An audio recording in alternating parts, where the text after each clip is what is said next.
നിങ്ങളോട് ഇത്രയും കാലം കോൺഫിഡൻസിനെ കുറിച്ച് പറഞ്ഞു തന്നിട്ടുള്ളത് തലയുയർത്തി നിൽക്കുക, കൂടുതൽ ചിരിക്കുക, ഉച്ചത്തിൽ സംസാരിക്കുക എന്നൊക്കെയാണ്. പക്ഷേ ഞാൻ പറയുന്നു, യഥാർത്ഥ ശക്തി, ബഹുമാനം നേടാനും ആളുകളുടെ ശ്രദ്ധ പിടിച്ചുപറ്റാനും കഴിയുന്ന ആ ശക്തിക്ക് ഇതുമായി യാതൊരു ബന്ധവുമില്ല. എന്നാൽ ഞാൻ പറയാൻ പോകുന്നത് സമ്മർദ്ദത്തിൽ തകർന്നു പോകുന്ന വ്യാജ കോൺഫിഡൻസ് അല്ല. ഇത് കൂടുതൽ ആഴമേറിയതാണ്, അചഞ്ചലമായ ഒന്ന്. ഇതാണ് ഡാർക്ക് കോൺഫിഡൻസ്.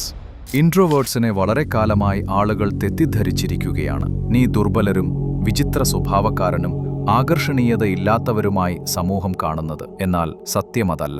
ചരിത്രത്തിലെ ഏറ്റവും ബഹുമാനിക്കപ്പെട്ടവരും ഭയപ്പെടുത്തുന്നവരുമായ ചിലർ ഇൻട്രോവേർട്സ് ആയിരുന്നു. അവർ തങ്ങളുടെ സ്വഭാവത്തെ ഒരു ശക്തിയായി ഉപയോഗിച്ചു, മറച്ചുവെക്കാൻ ശ്രമിച്ചില്ല. നിന്നോടുള്ള അവഗണന കണ്ട് മടുത്തെങ്കിൽ, ആളുകൾ നിന്നെ ശ്രദ്ധിക്കണമെന്ന് ആഗ്രഹിക്കുന്നുവെങ്കിൽ അവസാനം വരെ കാണുക. ഈ വീഡിയോ തീരുമ്പോഴേക്കും നീ ആത്മവിശ്വാസം അഭിനയിക്കുകയല്ല, നീ അത് സ്വന്തമാക്കും. നിന്നോട് കാലങ്ങളായി പറഞ്ഞ നുണ പൊളിച്ചുകൊണ്ട് തുടങ്ങാം. കോൺഫിഡൻസ് എന്നാൽ ഈ മുറിയിലെ ഏറ്റവും ബുദ്ധിമാനും ആകർഷകനും എല്ലാവർക്കും ഇഷ്ടപ്പെട്ടവനും ഞാനാണ് എന്ന് സ്വയം ചിന്തിക്കുന്നതല്ല. അത് മിഥ്യാബോധമാണ്. അതൊരു ദൗർബല്യമാണ്. യഥാർത്ഥ കോൺഫിഡൻസ് എന്നാൽ ഒരു മുറിയിലേക്ക് കടന്നു ചെല്ലുമ്പോൾ മറ്റുള്ളവർ എന്നെ ഇഷ്ടപ്പെട്ടാലും ഇല്ലെങ്കിലും എനിക്കത് വിഷയമല്ല. ഞാൻ ഇവിടെ വന്നത് എനിക്കിഷ്ടമുള്ളതുപോലെ, എനിക്കിഷ്ടമുള്ള കാര്യങ്ങൾ ചെയ്യാൻ വേണ്ടിയാണ്. ആരുടെയും അഭിപ്രായം അതിനെ മാറ്റാൻ പോകുന്നില്ല എന്ന് ചിന്തിക്കുന്നതാണ്. കോൺഫിഡൻസ് എന്നത് എല്ലാവരും ഇഷ്ടപ്പെടുന്നവനാകുന്നതല്ല, ബഹുമാനിക്കപ്പെടുന്നവനാകുന്നതിലാണ്.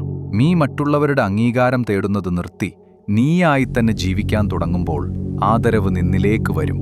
ഈ ഒറ്റ കാര്യം ഓർത്തുവെക്ക്. Walk like a king or walk like you don't care who the king is. Step 1, the confidence spillover effect. Confidence ഒരു സ്വിച്ച് ഓൺ ആക്കുന്നത് പോലെ നിസ്സാരമല്ല. ഇത് ഒരു ശരീരം ശക്തിപ്പെടുത്തുന്നത് പോലെയാണ്. അതിനുള്ള ഏറ്റവും വേഗമേറിയ വഴികളിലൊന്നാണ് സ്പിൽ ഓവർ ഇഫക്റ്റ്. നിനക്ക് ഇതിനകം ശക്തി തോന്നുന്ന മേഖലകളെക്കുറിച്ച് ചിന്തിക്കൂ. ഒരുപക്ഷെ ജിമ്മിൽ, കോഡിങ്ങിൽ, വീഡിയോ എഡിറ്റിംഗിൽ, അല്ലെങ്കിൽ ഒരു ഹോബിയിൽ. നീ അവിടെ മികവ് പുലർത്തുമ്പോൾ നിന്റെ കോൺഫിഡൻസ് വളരുന്നു. ഇനി ആ എനർജിയെ എല്ലായിടത്തും ഉപയോഗിക്കുക. ഇങ്ങനെ ചിന്തിക്ക്. നീ ബോക്സിംഗിൽ മികച്ചവനാണെങ്കിൽ റിങ്ങിനുള്ളിൽ ഭയമില്ലാതെ നിയന്ത്രണത്തോടെ പ്രവർത്തിക്കുന്നതെങ്ങനെയാണെന്ന് നിനക്കറിയാം. അതുകൊണ്ട് ഒരു സാമൂഹിക സാഹചര്യത്തിലേക്ക് പ്രവേശിക്കുമ്പോൾ നീ സ്വയം ഓർമ്മപ്പെടുത്ത്, ഇതിലും കഠിനമായ സാഹചര്യങ്ങൾ ഞാൻ നേരിട്ടിട്ടുണ്ട്. പിന്നെ ഒരു സംഭാഷണത്തെ ഞാൻ എന്തിനു ഭയക്കണം? കോൺഫിഡൻസ് ഒരു കാര്യത്തിൽ മാത്രം ഒതുങ്ങി നിൽക്കുന്നതല്ല. ഒരു കാര്യം ചെയ്യുന്നതിൽ ബെസ്റ്റ് ആകുവാൻ ശ്രമിക്കുക, അത് മാസ്റ്റർ ചെയ്യുക. അത് നിന്റെ ജീവിതത്തിലെ മറ്റു ചലനങ്ങളെ കൂടി പരിവർത്തനം ചെയ്യും. സ്റ്റെപ്പ് 2, നിന്റെ സ്വഭാവത്തിൽ ഉറച്ചു നിൽക്കുക. ദുർബലർ അംഗീകാരത്തിനായി ഓടുന്നു, എന്നാൽ ഡാർക്ക്ലി കോൺഫിഡന്റ് ആയവർ മറ്റുള്ളവരെ തങ്ങളോട് ഒത്തുപോകാൻ പ്രേരിപ്പിക്കുന്നു. അതിന് നിനക്ക് ഉച്ചത്തിൽ സംസാരിക്കേണ്ടതോ അറ്റൻഷൻ പിടിച്ചുപറ്റേണ്ടതോ ഇല്ല. നീ നീയായിരിക്കുന്നതിൽ അത്രമാത്രം കംഫർട്ടബിൾ ആവുക. നീ ഒന്നും പറയാതെ തന്നെ നിന്റെ സാന്നിധ്യം ആളുകൾ അനുഭവിക്കാൻ തുടങ്ങും. സിനിമകളിലെ ശക്തരായ വ്യക്തികളെ നോക്ക്.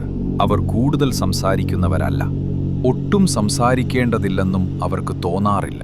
അവരുടെ ഓരോ വാക്കും, ഓരോ ചലനവും, ഓരോ നോട്ടവും പ്രാധാന്യമുള്ളതാക്കുന്നു. അതിനാൽ ഒരു എക്സ്ട്രാവേർട്ട് ആകുവാൻ സ്വയം നിർബന്ധിക്കുന്നതിന് പകരം നിങ്ങളുടെ ഇൻട്രോവേർഷനെ ഒരു ആയുധമാക്കുക. കുറച്ച് സംസാരിക്കുക, പക്ഷേ സംസാരിക്കുമ്പോൾ അതിന് സ്വാധീനമുണ്ടെന്ന് ഉറപ്പുവരുത്തുക. സംസാരിക്കുമ്പോൾ ഒരു സെക്കൻഡിൽ കൂടുതൽ നേരം കണ്ണുകളിൽ നോക്കുക. നടക്കുമ്പോൾ സാവധാനം ഉറച്ച ചുവടുകൾ വയ്ക്കുക. തിടുക്കം കാണിക്കാത്തവനെ ആളുകൾ ഭയപ്പെടുന്നു. കോൺഫിഡൻസ് ശബ്ദമുണ്ടാക്കലല്ല, അത് പ്രഭാവമാണ്. സ്റ്റെപ്പ് 3, അനാവശ്യ ചിന്തകളെ വിജയിക്കാൻ വിട്ടത്. മുമ്പ് പലപ്പോഴും നീ മടിച്ചിട്ടില്ലേ? നിനക്ക് ഉത്തരം അറിയാമായിരുന്നിട്ടും നീ മൗനം പാലിച്ചു. ഓരോ അവസരം കണ്ടിട്ടും നീ സ്വയം സംശയിച്ചു. ആ സംശയം ആത്മവിശ്വാസത്തെ ഇല്ലാതാക്കുന്നു. അതിനെ തോൽപ്പിക്കാനുള്ള ഏക വഴി ഭയം നിയന്ത്രണമേറ്റെടുക്കും മുമ്പ് പ്രവർത്തിക്കുക എന്നതാണ്. അടുത്ത തവണ നിന്റെ മനസ്സ് ഇത് ചെയ്യണോ എന്ന് ചോദിച്ചാൽ അതിനെ മിണ്ടാതാക്കി അത് ചെയ്യുക. നിനക്കെന്തെങ്കിലും പറയണമെങ്കിൽ പറയുക. നിനക്ക് പ്രവർത്തിക്കണമെങ്കിൽ പ്രവർത്തിക്കുക. ഓരോ തവണയും നീ ഭയത്തെ മറികടക്കുമ്പോൾ നിന്റെ തലച്ചോറിനെ നീ ബഹുമാനിക്കാൻ പഠിപ്പിക്കുന്നു. നീ ഓരോ തവണ പിന്നോട്ട് വലിയുമ്പോഴും നിന്റെ തലച്ചോറിനെ കൊണ്ട് നിന്നെ സംശയിക്കാൻ നീ പരിശീലിപ്പിക്കുന്നു. കോൺഫിഡൻസ് എന്നത് ചെറിയ വിജയങ്ങൾ കൂട്ടിയിണക്കി നിർമ്മിക്കുന്നതാണ്. അതിനാൽ അമിതമായി ചിന്തിക്കുന്നത് നിർത്തി പ്രവർത്തിക്കാൻ തുടങ്ങുക. സ്റ്റെപ്പ് 4, നിന്റെ നിഗൂഢത ഒരു ആയുധമാക്കുക. മറ്റുള്ളവരെ കൊണ്ട് നിന്നെ പിന്തുടരാൻ പ്രേരിപ്പിക്കുക. ഇൻട്രോവേർട്ടുകൾ ചെയ്യുന്ന ഏറ്റവും വലിയ പിഴവ് എക്സ്ട്രോവേർട്ടിന്റെ കലയിൽ പങ്കെടുക്കാൻ ശ്രമിക്കുകയാണ്. നീ ഏറ്റവും ശബ്ദമുണ്ടാക്കുന്ന ആളാകേണ്ടതില്ല, പക്ഷേ ഏറ്റവും കൗതുകമുണ്ടാക്കുന്ന ആളാകണം. സിനിമകളിലെ ഏറ്റവും ശക്തരായ കഥാപാത്രങ്ങളെക്കുറിച്ച് ചിന്തിക്ക്. കുറച്ചു മാത്രം സംസാരിച്ചുകൊണ്ട് ഒരു രംഗത്തെ ആധിപത്യം നേടുന്നവർ. അവർ സ്വയം കൊണ്ടുപോകുന്ന രീതി, ആളുകളെ നോക്കുമ്പോൾ ഫലം മുൻകൂട്ടി അറിയാമെന്ന ഭാവം, അതാണ് റിയൽ പവർ, അതാണ് റിയൽ പ്രസൻസ്. ഇത് വളർത്തിയെടുക്കാൻ നിങ്ങൾക്ക് നിശബ്ദതയിൽ കംഫർട്ടബിൾ ആയിരിക്കാൻ കഴിയണം. മിക്ക ആളുകളും അത് ഭയപ്പെടുന്നു, പക്ഷേ നിനക്കത് വേണ്ട. മറ്റുള്ളവരെ കൂടുതൽ സംസാരിക്കാൻ അനുവദിക്കുക. നീ കുറച്ചു സംസാരിക്കും തോറും നിന്റെ വാക്കുകൾക്ക് കൂടുതൽ ഭാരമുണ്ടാകും.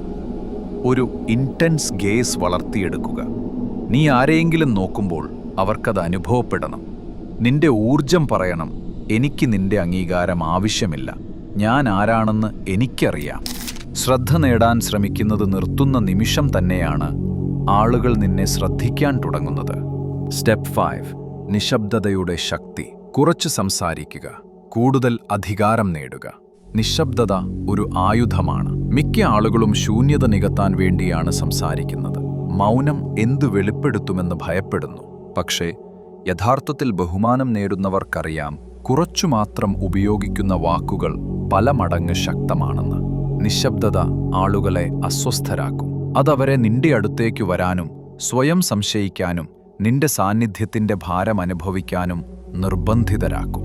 നിന്റെ വാക്കുകൾക്ക് പ്രാധാന്യമുണ്ടെന്ന് അവരെ അത് മനസ്സിലാക്കിപ്പിക്കും. സംസാരിക്കാൻ തിടുക്കം കാണിക്കുന്നത് നിർത്തുന്ന നിമിഷം നിനക്ക് നിയന്ത്രണം ലഭിക്കുന്നു. ആളുകൾ മൗനം നികത്താൻ ശ്രമിക്കുമ്പോൾ അവരുടെ അരക്ഷിതാവസ്ഥകൾ വെളിപ്പെടുത്തുന്നത് കാണാം.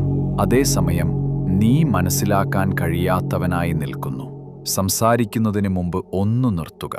അവരെ കാത്തിരിക്കാൻ അനുവദിക്കുക. നിന്റെ ചിന്ത എന്താണെന്ന് അവരാലോചിക്കട്ടെ. സംഭാഷണത്തിലെ വിടവുകൾ നിയന്ത്രിച്ച് അവയെ വരുതിയിലാക്കുക. അവർ സംസാരം പൂർത്തിയാക്കുമ്പോൾ ഉടനടി പ്രതികരിക്കരുത്. അവരെ അസ്വസ്ഥരാക്കുക. നിങ്ങളുടെ വിശദീകരണങ്ങൾ ചെറുതായിരിക്കട്ടെ. ദുർബലർ അധികമായി വിശദീകരിക്കുന്നു. ആത്മവിശ്വാസമുള്ളവർ ആവശ്യമായത് പറയുന്നു, പിന്നെ നിർത്തുന്നു. ഇപ്പോൾ ശ്രദ്ധിച്ചു കേൾക്കുക. നീ ഇവിടെ വന്നത് ഇഷ്ടപ്പെടാൻ വേണ്ടിയല്ല, ബഹുമാനിക്കപ്പെടാൻ വേണ്ടിയാണ്. നിന്നെ ഇനിയും ശക്തനായി കാണണമെങ്കിൽ സബ്സ്ക്രൈബ് നൗ.